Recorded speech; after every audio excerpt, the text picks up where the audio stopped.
యేసుక్రీస్తు వారి జీవం కలిగిన నామంలో కూడి వచ్చిన ప్రతి ఒక్కరికి ప్రత్యేకమైనటువంటి వందనాలు చెల్లిస్తున్నాను. ప్రభు మనకు తోడయుండి ఆయన ఆశ్చర్యకరుడై అద్భుత రీతిగా ప్రతి ఒక్కరి విశ్వాసాలను మరి కునుకగా కాపాడడమే కాక మన జీవితాలలో అత్యుత్తమైన ఆయన ప్రణాళికలో మనందరం ఒకే రీతిగా ఉండాలని ఆయన ఆశపడుతూ ఉన్నాడు. మరి ఆయన ఆశను ఎవరైతే అర్థం చేసుకొని ఆయన కొరకు ఇష్టపడుతూ నిలబడతారో వారి జీవితాల్లోనే ఆ గొప్ప మహిమ మనందరం కూడా చూడటానికి సిద్ధపరచబడతాం. చూద్దాం. ఫిలిప్పీ పత్రిక 4వ అధ్యాయము 3వ వచనం. అవును నిజమైన సహకారి ఆ స్త్రీలు క్లెమెంతుతోనూ నా ఇతర సహకారులతోనూ సువార్త పనిలో నాతో కూడా ప్రయాసపడిన వారు గనుక వారికి సహాయము చేయమని నిన్ను వేడుకొనుచున్నాను. ఆ సహకారుల పేరులు జీవగ్రంథమందు రాయబడి ఉన్నవి. ఎక్కడ రాయబడి ఉన్నాయి? జీవగ్రంథం అనేది ఒక గ్రంథం ఉంది, ఆ గ్రంథంలో రాయబడి ఉన్నాయి. వేద గ్రంథాలు విన్నారు, రకరకాల గ్రంథాలు మనం చూస్తున్నాం. అయితే జీవము కలిగినటువంటి ఒక గ్రంథం ఉందని, ఆ గ్రంథంలో కొంతమంది సహకారుల పేర్లు ఆల్రెడీ వ్రాయబడి ఉన్నాయని మనం ఇప్పుడు గమనిస్తున్నాం. ఎవరి పేర్లు ఆ జీవగ్రంథంలో రాయబడతాయి, అసలు ఆ జీవగ్రంథం ఎక్కడ దొరుకుద్ది, దానికి కథ ఏంటి ఒకసారి చూద్దాం. ప్రకటన గ్రంథం 20వ అధ్యాయము 11 నుంచి 15 వచనాల మధ్యలో ఉన్నటువంటి వాక్యాలను ఒకసారి చూద్దాం. Revelations chapter 20 verse 11 onwards. అక్కడ చూడండి, ధవళమైన మహాసింహాసనమును. Revelations 20 verse 11 onwards. దాని యందు ఆశీనుడైన ఒకరిని చూచితిని, భూమి ఆకాశములు ఆయన సముఖం నుండి పారిపోయెను, వాటికి నిలువ చోటు కనబడకపోయెను. మరియు గొప్పవారేమి కొద్దివారేమి మృతులైన వారందరూ ఆ సింహాసనం ఎదుట నిలువబడి చూచితిని. అప్పుడు గ్రంథములు విప్పబడెను, మరియు జీవగ్రంథమును వేరొక గ్రంథమును విప్పబడెను.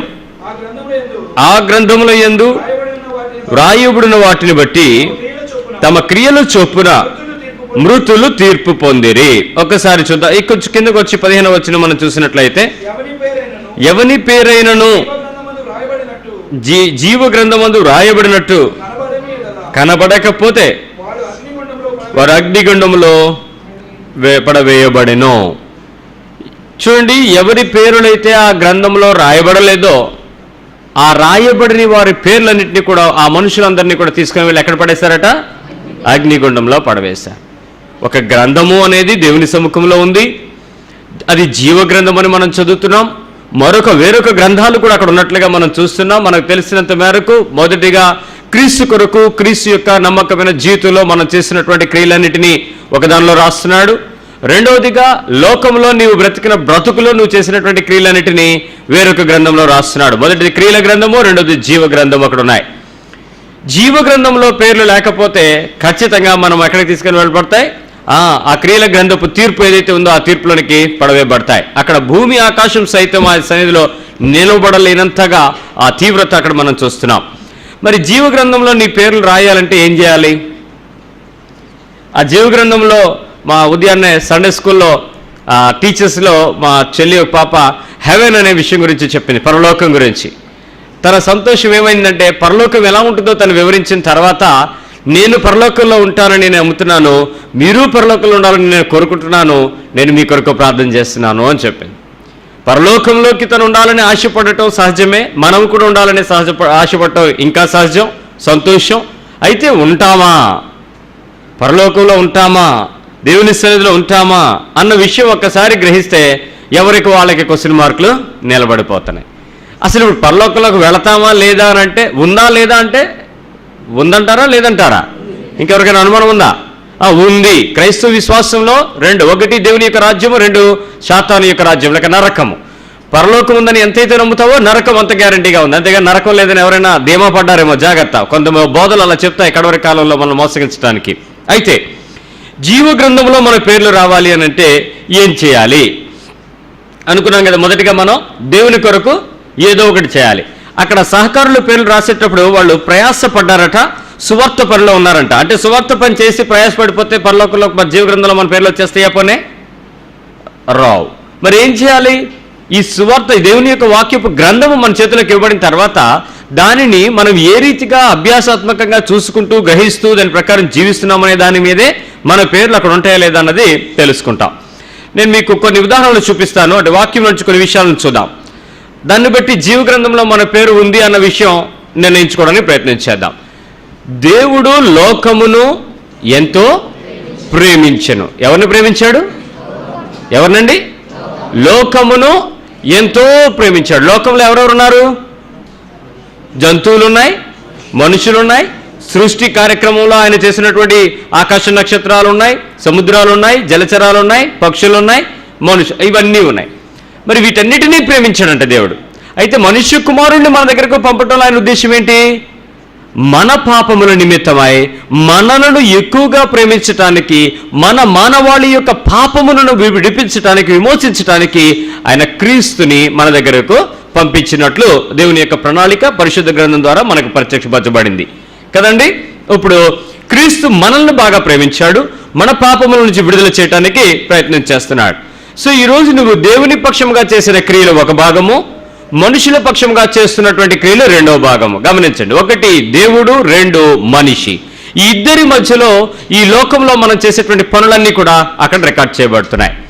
మనకి మోషే గారికి దేవుడు 2 ఆజ్ఞలు కలిగినటువంటి పలకలను, 2 పలకలను ఇచ్చాడు. మొదటి పలకలలో ఏమున్నాయట? మొత్తం ఆజ్ఞలు ఎన్ని ఉన్నాయి? 10 ఆజ్ఞలు ఉన్నాయి. 10 ఆజ్ఞలలో మీరు ఒకసారి చూసుకున్నట్లయితే కొన్ని దేవుని కొరకు మనుషుడు చేయవలసినటువంటి పనులు నిర్గమకాండము 20వ అధ్యాయంలో మీరు చూసినట్లయితే 1 నుంచి 11 వచనాలలో ఉన్నటువంటి 4 ఆజ్ఞలు మనుషులు దేవుని కొరకు చేయవలసినటువంటి ఆజ్ఞలు ఉన్నాయి. నిర్గమకాండం 20వ అధ్యాయము లేక ద్వితీయోపదేశకాండం 5వ అధ్యాయంలో కూడా మీరు చూసుకోవచ్చు. ఆజ్ఞలు ఇక్కడ రాయబడి ఉన్నాయి. ఇక్కడ చూసినట్లయితే 1 నుంచి 11 వచనాలలో ఉన్న 4 ఆజ్ఞలు మనుషులు దేవుని కొరకు చేయవలసినటువంటి, ఖచ్చితంగా చేయవలసినటువంటి ఆజ్ఞలు. రెండవది 12వ వచనం నుంచి 20వ వచనం వరకు కింద ఉన్న వచనాలు చూసినట్లయితే మనం ఈ మిగిలినటువంటి 6 ఆజ్ఞలు మనుషుల కొరకు సమాజంలో చేయవలసినటువంటి ఆజ్ఞలు. మనుషులకు దేవునికి, దేవునికి మనుషులకు మధ్యలో నీ భక్తి జీవితం సవాలు చేయబడుతుంది. ఇప్పుడు జాగ్రత్తగా ఆలోచిద్దాం. మనుషులు దేవుని కొరకు ఏం చేస్తారు? మనుషుల కొరకు ఏం చేస్తారు? క్రీస్తు మనకి మాదిరి చూపించాడు. ఆయన దేవుని కొరకు ఏం చేయాలో చూపించాడు, మనుషుల కొరకు ఎలా ఉండాలి, ఏం చేయాలని 2 చూపించాడు. మరి ఇప్పుడు క్రీస్తుని మనం కలిగి ఉండి రక్షణ పొందుకున్న మనము దేవుని సంగతులు చూస్తున్నామా, మనుషుల సంగతులు చూస్తున్నామా? ఎటువైపు ఉన్నాం మనం? ఆలోచించండి. ఇప్పుడు దేవుని సంగతుల్లో నుంచి మనం ఎలాంటి పరిస్థితులను చూడాలో మొదటిగా చూద్దాం. మొదటిగా మనం ఎవరితో చూద్దాం? దేవునితో ఎలా ఉండాలి, ఏ పరిస్థితుల్లో ఉంటున్నాము, క్రైస్తవ విశ్వాసాన్ని నిజంగా రీతిగా వెంబడించడానికి ఇష్టపడుతున్నామా లేదా? మొట్టమొదటిగా దేవుని పట్ల మన వైఖరి ఏంటి? What is your attitude towards God? దేవుడి పట్ల నీ వైఖరి ఏంటి? దేవుడు నిన్ను ప్రేమిస్తున్నాడని నీకు తెలిసిన తర్వాత నువ్వు దేవుడిని ప్రేమిస్తున్నావా? అప్పుడప్పుడు ప్రేమిస్తున్నావా? కష్టంలో ప్రేమిస్తున్నావా?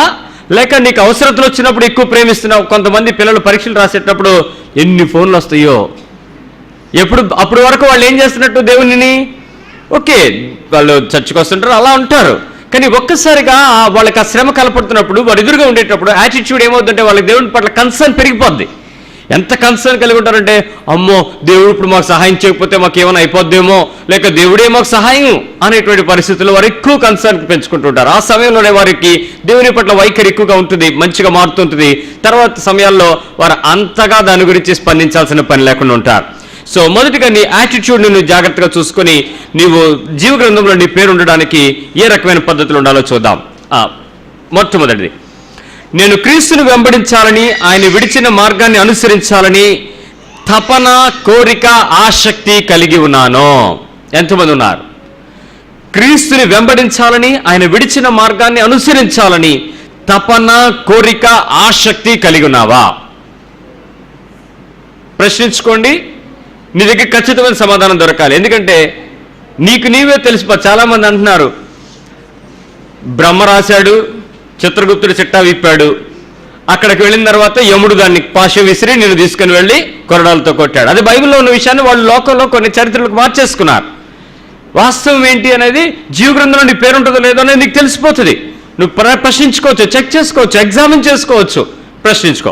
దేవుని కొరకు నువ్వు క్రీస్తుని వెంబడించాలని, ఆయన విడిచిన మార్గాన్ని అనుసరించాలని ఎంతోమంది తపన కలిగి ఉన్నారు. ఎంతమంది తపన ఆసక్తి, ఎంతమంది ఇక రోషం, ఎట్లయినా సరే ఆయన మార్గాన్ని నేను వెంబడించాలి, నాకు కోరిక, నాకు అదే ఆకలి అనేవారు ఎంతమంది ఉన్నారు? కొంతమంది ఏమంటున్నారంటే దేవుడివి, మనవే, అక్కడ ఇచ్చేయాలి, ఇక్కడ కూడా చేసేయాలి. ఇది సహజంగా చేసేటువంటి పని. క్రీస్తు యొక్క మార్గాన్ని ఖచ్చితంగా వెంబడించిందనే దగ్గర అంత పూర్తిగా నిలబడలేనటువంటి పరిస్థితుల్లో చాలా మంది లోకానుసారమైన పద్ధతులను వెంబడిస్తున్నారు. నీలో క్రీస్తుని వెంబడించడానికి కావలసినటువంటి ఆసక్తి లేనప్పుడు నీ పేరు జీవ గ్రంథంలోనికి రాదు. ఏదో నీ భక్తి స్వార్థంగా ఏదో ఒకటి ఆశించి నువ్వు దేవుని దగ్గరికి వచ్చినంత మాత్రంలో జీవ గ్రంథంలో నీ పేరు రాయడానికి నీకు అర్హత సంపాదించుకోలేవు. ఒకవేళ ప్రభు పిలిచి నీవు నేడు నిశ్చయంగా నాతో కూడా పరదేశంలో ఉంటావని నిన్ను కూడా ఏమైనా చెబితే నువ్వు అనుకుంటావేమో పరదేశంలోకి రావచ్చు, కానీ జీవ గ్రంథంలోనికి నీ పేరు రాయబడదన్నది గుర్తుంచుకో. చాలా మంది అనుకుంటున్నారు పరలోకి నేను వెళ్ళిపోతాను, నువ్వు వెళ్ళడం నిశ్చయమే, కానీ జీవ గ్రంథంలో నీ పేరు లేనప్పుడు తిరిగి అక్కడి నుంచి ఎక్కడికి తీసుకుని వేయబడతావు? ఆ ధవళ సింహాసనపు తీర్పులో నువ్వు నిలబడలేవు. ఆ నిలబడలేకుండా ఉండడానికి ప్రత్యేకమైన కారణం నీలో నిజంగా క్రీస్తుని వెంబడించాలని ఆయనకు ఒక ఖచ్చితమైనటువంటి ఆసక్తి ఉందా? రెండవది, నేను ఖచ్చితంగా లోబడి ఉండాలి, నేను ఖచ్చితంగా లోబడి బ్రతకాలి. ఎవరికి? దేవునికి లోబడి బ్రతకాలి. ఎలా లోబడి బ్రతకాలి? యేసుక్రీస్తు చూపించిన మాదిరిని చూద్దాం. మార్క్స్ వార్త 14:36 చూసినట్లయితే, మార్క్ 14:36, మార్క్స్ వార్త 14:36 నాయనా తండ్రి, నీకు సమస్తము సాధ్యమే, అయి గిన్నె నా వద్ద నుంచి తొలగించు, ఆయనను నా ఇష్ట ప్రకారము కాదు నీ చిత్త ప్రకారము. ఎంతమంది చెప్తారు జీవ గ్రంథంలో నీ పేరు ఉండాలనేటువంటి ఆశ కలిగిన వారు మొదటగా ఇక్కడికి వస్తారు. ఎలాంటి శ్రమ వచ్చినా, ఎలాంటి పరిస్థితులు వచ్చినా వారి జీవితాలలో మార్క్ 14:36 ప్రకారం నా చిత్తం కాదు నీ చిత్తమే, నా ఇష్టం కాదు నీ ఇష్టమే. ప్రతి ఒక్కరూ దేవుని కొరకు నిలబడిన వారి విషయాలలో ఇక నేనంటూ ఏదైతే అనుకుంటున్నానో నాకు కావాల్సినట్టు కాదు, నీ చిత్తమే జరిగించు. నేను ఓ ప్రదేశంలోకి వెళ్ళాను. అక్కడ నాకు తెలుసు అది ఆ వరుసలో నేను నుంచుంటే నా వరకు అది రాదని. కానీ నా ఆసక్తితో వెళ్ళాను, భారంగా ప్రార్థన చేసుకుని వెళ్ళాను, నా దగ్గర కావాల్సినవన్నీ పట్టుకుని వెళ్ళాను. ఆ లైన్లో ఓపికగా కనిపెట్టాను. 5 నిమిషాలు అయింది, నాకు తెలిసిపోతుంది ఇంకా 3 దాటితే నాకు రాదని. నేను ఎదురు చూస్తున్నాను. ఇప్పుడు నేను ఒకటి ప్రార్థన చేస్తాను. ఏమని? ఎలాగైనా ఆ ఇద్దరు విషయంలో నువ్వేదైనా చేసి ప్రభువా నువ్వు నాకు అది దయచేస్తావని నమ్మి కృతజ్ఞతలు కూడా చెల్లించేస్తున్నాను ముందుగానే. ప్రభువా నువ్వేదో ఒకటి చెయ్యి, నువ్వేదో ఒకటి చేస్తావు, స్తోత్రం ప్రభువా, కృతజ్ఞతలు, స్తోత్రం ప్రభువా, నువ్వు ఎలాగైనా చేస్తావు. ఇప్పుడు నీ చిత్తం జరుగుతుందా దేవుని చిత్తం జరుగుతుందా? అక్కడ దేవుని చిత్తం ఏంటి? నువ్వు చెప్తున్నావు ఏమని? నాకు వాళ్ళిద్దరిని ఎలా ఒకలాగా చేసేసి నాకు ఇచ్చి ప్రభువా నువ్వు చేసేస్తావు, నువ్వు ఎలాగైనా చేసేస్తావు, ఇది కాకపోతే ఇంకోలాగా కూడా నువ్వు చేయగలవు. ఏమండి తండ్రి, నా ఇష్టం కాదు నీ చిత్తం జరిగించు.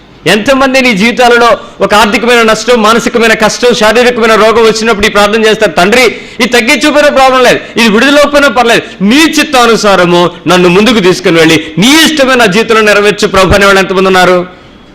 నీ పేరు జీవ గ్రంథంలో రాయబడడానికి సిద్ధపరచబడతాను. ఓటర్ లిస్టులో నీ పేరు చూసుకోవడానికి వెళ్ళేటప్పుడు ఫస్ట్ డోర్ నెంబర్ అడుగుతారు. మీ డోర్ నెంబర్ ఎంత? 1-11-12 అండి. 1-11-12 సార్ మీ పేరు లేదు. అలా కాదండి ఈ యాడింగ్లో ఉందేమో చూడండి. నెక్స్ట్ ఎక్కడికి వెళ్తారు? ఇప్పుడు ఆన్సర్ చివరి కొన్ని పేజీలు యాడింగ్స్ ఉంటాయండి. అక్కడ 1-12 సార్ ఉన్నాయి కదా, ఇక్కడ మీ పేర్లు లేవండి అంటే ఎవరి పేర్లు ఉన్నాయి? ఇదండి అది మా నాన్నగారి పేరండి, అయితే నా పేరు కూడా ఉండొచ్చు. చూడండి ఇక్కడ మీ పితరుల పేర్లు ఉండొచ్చు, కానీ జీవ గ్రంథంలో నీ పేరు ఉంటుందో లేదో నీకు గ్యారంటీగా తెలిసి ఉండాలి. ఆ నీతిమంతులు, ఆ యథార్థపరులు, ఆ విశ్వాసంతో వారు ముందుకు వెళ్ళి ఉంటారు. కానీ ఈ జీవ గ్రంథంలో రికమెండేషన్లు పనికిరావు, ఏ లెటర్లో పట్టుకుని సిఫారసు చేయబడవు. ఎవరో ప్రార్థన చేస్తే నువ్వు పరలోకంలోకి వెళతావేమో, కానీ జీవ గ్రంథంలోనికి మాత్రం నీ పేరు రాకపోవచ్చు. జాగ్రత్త. కాబట్టి నా చిత్తము కాదు, నీ ఇష్టమే, నీ చిత్తమే నెరవేర్చబడను, నీ చిత్తమే నా జీవితంలో నెరవేరాలి ప్రభువా అని ఎంతోమంది అయితే హృదయపూర్వకంగా ప్రార్థన చేస్తూ మొదలుపెట్టి వారి క్రియలలో దానిని అనుభవపూర్వకంగా చూపించగలగాలి, అబ్సల్యూట్గా చూపించగలగాలి. ఈ మాట చెప్పేవారు ఏమంటారో తెలుసా అండి? ఒకవేళ అది నీకు రాదు అన్నారు అనుకోండి, వెంటనే ఏమంటారో తెలుసా? దేవునికి స్తోత్రం, ప్రభు నా కొరకు మరొక మార్గాన్ని తెచ్చుంటాడు, కాబట్టి ఇది నాకు ఇవ్వలేదు, ఇది దేవుని యొక్క చిత్తమేమో. ఏది నువ్వు ప్రయత్నం చేశాక కాదు, చేయకమునిపే నీ మైండ్లో డిసైడ్ చేస్తావు. దేవుని యొక్క చిత్తం కొరకు కనిపెట్టేవారు లోకంలో నీకు కావలసిన మార్గాలలో దేవుని శాసించడానికి ఇష్టపడరు, దేవుని కొరకు తమ్ము తామును అప్పగించుకుంటూ ఉంటారు. రెండవ విషయం చెప్తాను, 11వ అధ్యాయము 2వ వచనం, లూకాసు వార్త, లూక్ 11:2. లూకాసు వార్త 11వ అధ్యాయం 2వ వచనం. వీరు ఖచ్చితంగా లోబడి దేవుని యొక్క మాటకు వారు ఎలాంటి ఆసక్తి కలిగి ఉంటారో చూద్దాం. అందుకైన తండ్రి నీ నామము పరిశుద్ధపరచబడును గాక, నా రాజ్యము వచ్చును గాక. కాదు, ఎవరి రాజ్యం? ఎవరి రాజ్యం? నీ రాజ్యము వచ్చును గాక. ఎవరి రాజ్యం అండి ఇది? నీ రాజ్యము, దేవుని యొక్క రాజ్యము, క్రీస్తు యొక్క రాజ్యము భూమి మీద వచ్చును గాక అని ప్రతి ఒక్కరూ ఉంటారు. ఒక్కసారి అలా నా వైపు చూస్తూ మీరు ఆలోచించండి. నీ ఇంట్లో నీ రాజ్యం ఉందా, దేవుని రాజ్యం ఉందా? నువ్వు ఎక్కడుంటే అక్కడ నీ రాజ్యం ఉందా, దేవుని రాజ్యం ఉందా? నువ్వు ఏదైనా ప్రదేశంలో ఎవరి గురించి అయినా మాట్లాడేటప్పుడు అక్కడ నీ రాజ్యం కట్టాలని చూస్తావా, దేవుని రాజ్యం కట్టాలని చూస్తారా? ఉదాహరణ చెప్తాను. ఉదయకాలం కొంతమంది పిల్లలకు, చంటి బిడ్డలకు బాప్తిజం ఇవ్వడానికి దేవుడు కృప ఇచ్చాడు. వారందరూ ప్రభువుని రక్షకుడిగా అంగీకరించారు, 51 మంది. వారికి బాప్తిజం ఇస్తున్నప్పుడు ఆ చిల్డ్రన్ క్యాంప్లో వారు రక్షణ పొందిన తర్వాత బాప్తిజం ఇస్తున్నప్పుడు పాస్ గారిని వెళ్ళి అడిగాను, అయ్యా మీ బిడ్డలు మారు మనసు పొంది క్రీస్తుని రక్షకుడిగా అంగీకరించి మాకు రక్షణ బాప్తిజం ఇవ్వండి, లేకపోతే మేము మరణం అయిపోతే నరకానికి పోతామని చెప్తున్నారు, దయచేసి ఇప్పుడు ఏం చేయమంటారు అని అడిగితే ఆ పాస్ గారు అన్నారు, మా చర్చికి వెళ్ళాక మేము ఇస్తాంలేండి అన్నాడు ఆయన. ఎక్కడికి వెళ్ళాక? రక్షణ ప్రణాళికలో దేవుని యొక్క రాజ్యం గురించి ఆలోచించవలసినటువంటి వ్యక్తి దేవుని యొక్క రాజ్యము కట్టడానికి మా చర్చిలో మేమిస్తాము, నేను ఇస్తానంటే అక్కడ ఎవరి రాజ్యం కడుతున్నాడు? ఆయన వ్యక్తి రాజ్యం కడుతున్నాడు. ఇప్పుడు ఇక్కడ ఎక్కడైనా కొంతమంది యవనస్తులు కూడుకున్నారు అనుకోండి, ఒక డామినేటింగ్ క్యారెక్టర్ ఉంటుంది. వాడు మిగిలిన వాళ్ళందరే నీకేం తెలియదు, ఊరుకో, నువ్వు మాట్లాడుకో, నీకే ఏట్రా, నీకే తెలుసు అనుకున్నావా అని వెటకరించి వాళ్ళందరినీ తక్కువ పెట్టించున్నాడు అనుకోండి, అక్కడ ఎవరు రాజ్యం కడుతున్నాడు? వ్యక్తి రాజ్యం కట్టబడుతుంది. ఏ ప్రదేశంలోనైనా క్రీస్తు యొక్క రాజ్యము సమాధానం కలిగించేటువంటి రాజ్యం కలిగి ఉండాలి, సంతోషం కలిగించేది రాజ్యమై ఉండాలి. కానీ ఇక్కడ ఎలా ఉంటుందంటే ఎవరికి సంబంధం లేదు, నేను చెప్పింది వినాలి, నా మాట వినాలి, నాకు లోబడాలి, నాతో పాటు మీరే, నేనే ముందు తర్వాత అనేవాడు వ్యక్తి రాజ్యం కడుతున్నాడు. నేను తెలివైన వాడిని, నేను జ్ఞానం కలిగిన వాడిని, నాకు వివేచన ఎక్కువగా ఉంది, నేను అన్ని పరిస్థితులు తెలుసుకోగలను, నాకు తెలిసినంతగా మీకు తెలియదు, నాకు ఇన్ని అంతా వ్యక్తి రాజ్యం కడుతున్నాడు. ఇక్కడ ఎవరైతే తండ్రి నా ఇష్టం కాదని మొదట చెప్పి నీ రాజ్యము వచ్చును గాక, నీ నామము మహిమపరచబడును గాక. బ్రదర్, నిజంగా మీరు ఎంత అద్భుతంగా చేశారండి అంటే ఏదో దేవుని కృప అండి, ఏదో దేవుని కృప. ఎవరు మహిమపరచబడుతున్నాడు ఇక్కడ? దేవుని కృప నోట్లోంచి వస్తుంది, లోపల నుంచి పొంగి పొంగి పొంగి పళ్ళిపోతుంది. ఏంటి? నన్ను పొగుడుతున్నాడు, ఇప్పుడు గుర్తించాడు నా క్రియలు. అమ్మా ఇవాళ కూర ఎంత చక్కగా ఉండేవమ్మా అంటే, బాగా కుదిరిందనా, ఇంకొంచెం ముక్కేసుకో అంటదండి ఆవిడ. అప్పుడు వరకు అప్రిషియేషన్ కొరకు ఎదురు చూస్తూ తన హృదయంలో ఉండేటువంటి సంతోషాన్ని పంచుకోవడం కోసం ఎవరైనా తను మెచ్చుకుంటారేమో, ఎవరైనా నువ్వు చేసే పనిని గొప్ప అంటారేమో. ఎవరి నామం మహిమపరచబడాలి? ఇక్కడ ఎవరిది మహిమపరచబడుతుంది పొగిడినప్పుడు? అందుకే ప్రభు చెప్తున్నాడు, మనుషులు మిమ్మల్ని పొగిడినప్పుడు మీకు శ్రమ. ఎందుకు మీరు మనుషుల చేత పొగిడించుకోవాలని ప్రయత్నం చేస్తున్నారు? శాస్త్రులు పరిశీలన అలాగే ఉన్నారు. మీ నీతి శాస్త్రుల నీతి కంటే పరిశీలన నీతి కంటే అధికం కాని ఎడలా అంటే నువ్వేం చేయబడాలి? దాటాలి. కానీ నీ రాజ్యమును నువ్వు కట్టుకుని నిన్ను నువ్వు మహింపరుచుకునే మనుషుల్ని తందానా అంటే బుర్ర కథ వెనకతలు ఇద్దరు ఉంటారు. తందానా తాని తందానా అంటే వీళ్ళు ఏం చేస్తున్నారు? ఇప్పుడు మా అయ్యగారు ముందు నడుస్తుంటే వెనకతలు వీళ్ళు పాటగాళ్ళు. ఎలాంటి వాళ్ళు? మనుషుల రాజ్యాన్ని కడుతున్నారు. నీ పేరు జీవ గ్రంథంలో నుంచి వెళ్ళి తొలగిపోతుంది, జాగ్రత్త. మూడవది యోహాను సువార్త 4వ అధ్యాయం 34వ వచనం, John 4:34. మీకు ఇన్ని రిఫరెన్సెస్ ఎందుకు చూపిస్తున్నానంటే, ఏదో ఒక వాక్యంలో నువ్వు పొడబడినప్పుడు అమ్మో లేదు, ఒకటి కంటే ఎక్కువ సార్లు ఈ విషయం రాయబడింది కాబట్టి నేను నా రాజ్యంలోనికి, దేవుని యొక్క రాజ్యంలోనికి నేను వెళ్ళేటప్పుడు నా పేరు నేను సుస్థిరం చేసుకోవాలి అనేటువంటి విశ్వాసంతో యోహాను సువార్త 4:34. యేసు వారిని చూచి నన్ను పంపిన వాని చిత్తమును నెరవేర్చుటయు ఆయన పనిని తుదముట్టించుటయు ఆయనకు నాకు ఆహారం అయి ఉన్నాయి. ఆయనకున్నటువంటి ఆహారం ఏంటి? ఆయనను పంపిన వాని యొక్క చిత్తము నెరవేర్చుట, ఆ పనిని తుదముట్టించుట. కొంతమంది మనుషులు 2 రకాల జాబితాలో ఉంటారు. ఏదైనా ఒక విషయం చెప్పామనుకోండి, చూసి రమ్మంటే కాల్చి వచ్చేస్తారు. ఇది ఒక రకం. రెండవ విషయాలు మీరు వెళ్ళి చేసి రండి అన్నారు అనుకోండి, వాళ్ళకి ఇష్టంగా లేదనుకోండి, అనయ్య ఇక్కడ ఇలాగే ఉందా, అలాగే చేయమంటారా, ఇది ఇలాగే ఉందా, వాళ్ళతో ఇలాగే మాట్లాడాలా, ఇదేనా తీసుకురమ్మన్నది, ఒకసారి ఆలోచించండి. వాళ్ళకి ఇష్టమైతే ఏం చేస్తారు? అన్నీ చేస్తారు. వాళ్ళకి ఇష్టం లేదనుకోండి, ఎందుకు వాళ్ళు ఏం చెప్తే చేస్తే పోలే, మళ్ళీ మన డెసిషన్ ఎందుకులే. ఇది లోపల నుంచి బాధ కలిగించి లోబడడానికి కష్టం కలిగించే మనుషులు. ప్రాక్టికల్ లైఫ్లో యేసుక్రీస్తును వెంబడించడం అనేది నీవు అనుకున్నంత సులువైనది కాదు, కానీ అది ఇరుకు మార్గం అని తెలిసినప్పుడు ఆ ఇరుకులో పోరాడడానికి ప్రయాసపడగలిగిన వాడే జీవగ్రంథంలో పేరుంటుంది. కానీ ఏమండి ఇవన్నీ అంతే, భక్తి లేదు, ఏం లేదు, మన పని మనం చేసుకెళ్ళిపోదాం, ఆ తర్వాత ఎప్పుడో ప్రభువును క్షమించంటే ఆయన సిలువ నుంచి దిగి వచ్చేస్తాడు అనుకుంటున్నారా? లేదు. నీ పేరు జీవగ్రంథంలో ఉండాలంటే ఆయన నన్ను పంపిన వాని యొక్క చిత్తం. గమనించు, నువ్వు ఈరోజు ఈ భూమి మీద ఏమైతే చేస్తున్నావో, ఏ ప్రదేశంలో ఉన్నావో, ఏ కుటుంబంలో ఉన్నావో, ఏ స్థాయిలో ఉన్నావో, ఏ స్థితి కలిగి ఉన్నావో, ఆ ప్రదేశంలో దేవుని యొక్క చిత్తం లేకుండా నువ్వు ఉండగలిగావా? సో ఇప్పుడు ఆ ప్రదేశంలో నువ్వు దేవుని చిత్తంలో ఉన్నావు కాబట్టి ఆయన చిత్తం ఏంటో నువ్వు గ్రహించి నువ్వు ఇప్పటికైనా తెలుసుకోవడానికి ప్రయత్నం చేస్తున్నావా? ఇది దేవుని యొక్క చిత్తం నా జీవితంలో. This is the purpose. నీ జీవితంలో 2 చాలా ప్రాముఖ్యమైన రోజులు ఉంటాయి. మొదటిది నీవు పుట్టినరోజు, 2 నీవు ఎందుకు పుట్టావో తెలుసుకున్న రోజు. ఎందుకు పుట్టారు? డబ్బులు సంపాదించుకోవడానికా, పేరు సంపాదించుకోవడానికా, ఆస్తులు సంపాదించుకోవడానికా, లోకంలో మీరు ఏ రకమైన పద్ధతులు జీవించి తిరిగి వెళ్ళడానికా? ఎవడూ నిలబడలేదు. చరిత్రలో మీరు తిరిగి చూసుకోండి, ఏ ఒక్కడూ నిలబడలేదు. క్రీస్తు గురించినటువంటి శాశ్వతమైన విషయాలు తప్ప ఏ ఒక్కడు చరిత్రలో సుస్థిర కాలం సంపాదించుకోలేకపోయాడు. కాబట్టి ఈరోజు నువ్వు ఆయన యొక్క చిత్తం మీద నువ్వు పంపిన వాని యొక్క పనిని నువ్వు గుర్తుపట్టినట్లయితే నువ్వు ముందుకు వెళ్ళటానికి చాలా ఆసక్తి చూపించాలి. 4వ విషయం, రోమన్స్ 8:27, రోమపత్రిక 8:27 చూడండి.